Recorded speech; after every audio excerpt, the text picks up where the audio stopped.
ಗ್ರಾಮ ಪಂಚಾಯತಿ ಮೆಂಬರ್ ಪದ್ಮ ಅಂತ. ಇವತ್ತು ನಾವು 16 ಜನ ಸದಸ್ಯರೂ ನಮಗೆ ಸಹಕಾರ ಕೊಟ್ಟು ಇವತ್ತು ನನಗೆ ಅಧ್ಯಕ್ಷ ಸ್ಥಾನ ನೀಡಿದ್ದಾರೆ. ಇನ್ಯಾವುದೇ ಆಗಲಿ, ಬೀದಿ ದೀಪ ಆಗಲಿ, ನೀರಿಂದಾಗಲಿ, ಸ್ವಚ್ಛತೆ ಆಗಲಿ ಎಲ್ಲ ನಾನು ಜನಗಳಿಗೆ ಏನೇ ಇದ್ದರೂ ಕಷ್ಟ ಸುಖ ಬಗೆಹರಿಸಿ ನಾನು ಮಾಡ್ತೀನಿ ಅಂತೆಲ್ಲ ಮಾಡಿ ತೋರಿಸ್ತೀನಿ.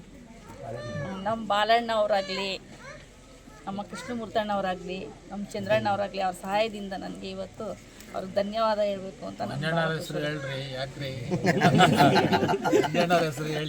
ಈಗ ಈ ಸೋತ್ ಏನು ಮಾಡ್ತೀರಿ? ಈ ಸೋತಿನ ಬಗ್ಗೆ ಸ್ವಲ್ಪ ಸಮಸ್ಯೆ ರೆಕಾರ್ಡ್ ಎಲ್ಲ ಪಕ್ಕ ಇದ್ರೆ ಮಾಡ್ಕೊಡ್ತೀವಿ. ರೆಕಾರ್ಡ್ ಎಲ್ಲ ಪಕ್ಕ ಇದ್ರೆ ಏನೇ ಇದ್ರೂ ರೆಕಾರ್ಡ್ ಪಕ್ಕ ಇದ್ರೆ ಮಾಡ್ಕೊಡ್ತೀವಿ ನಾವು. 3 ವರ್ಷ ಆಗೋದು ಈ ಕಥೆಗಳಲ್ಲಿ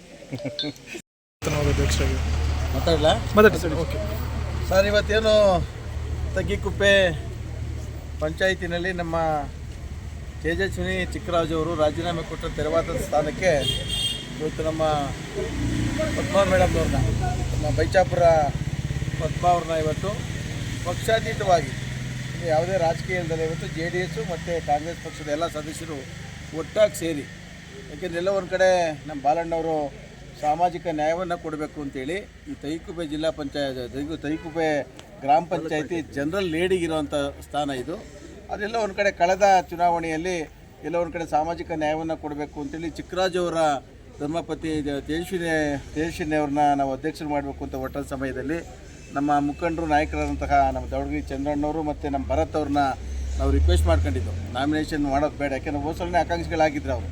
ನಾಮಪತ್ರವನ್ನು ಸಲ್ಲಿಸೋದು ಬೇಡ, ಅವಿರೋಧವಾಗಿ ಆಯ್ಕೆ ಆಗೋಣ, ಪಕ್ಷಾತೀತವಾಗಿ ಪಂಚಾಯತಿಯನ್ನು ನಡೆಸ್ಕೊಂಡು ಹೋಗೋಣ ಅಂತ ನಿಟ್ಟಿನಲ್ಲಿ ನಾವು ಮತ್ತು ನಮ್ಮ ಶಾಸಕರಾದ ಬಾಲಣ್ಣವರು ಚಂದ್ರಣ್ಣವ್ರ ಹತ್ರ ಮತ್ತು ಭರತ್ ಹತ್ರ ಮಾತಾಡಿದ್ಮೇಲೆ ಅವ್ರು ಯಾವುದೇ ನಾಮಿನೇಷನ್ ಫೈಲ್ ಮಾಡ್ದಲ್ಲೇ ಅವತ್ತು ಅವಿರೋಧವಾಗಿ ಆಯ್ಕೆ ಮಾಡಿಕೊಟ್ಟಿದ್ರು. ಆ ನಿಟ್ಟಿನಲ್ಲಿ ಇವತ್ತು ಎಲ್ಲರೂ ಪಕ್ಷಾತೀತವಾಗಿ ಇವತ್ತು ನಾವೆಲ್ಲ ಒಂದು ಕಡೆ ಪಂಚಾಯತಿ ಅಭಿವೃದ್ಧಿ ಆಗಲಿ, ಪಂಚಾಯತಿ ಒಳ್ಳೆ ಕೆಲಸಗಳಾಗಲಿ ಅಂತೇಳಿ ನಾವು ಇವತ್ತು ಸಹ ಪಕ್ಷಾತೀತವಾಗಿ ಅವ್ರನ್ನ ಒಂದು ಅಧ್ಯಕ್ಷ ಸ್ಥಾನಕ್ಕೆ ಕೂರಿಸಿದ್ವಿ ಸರ್.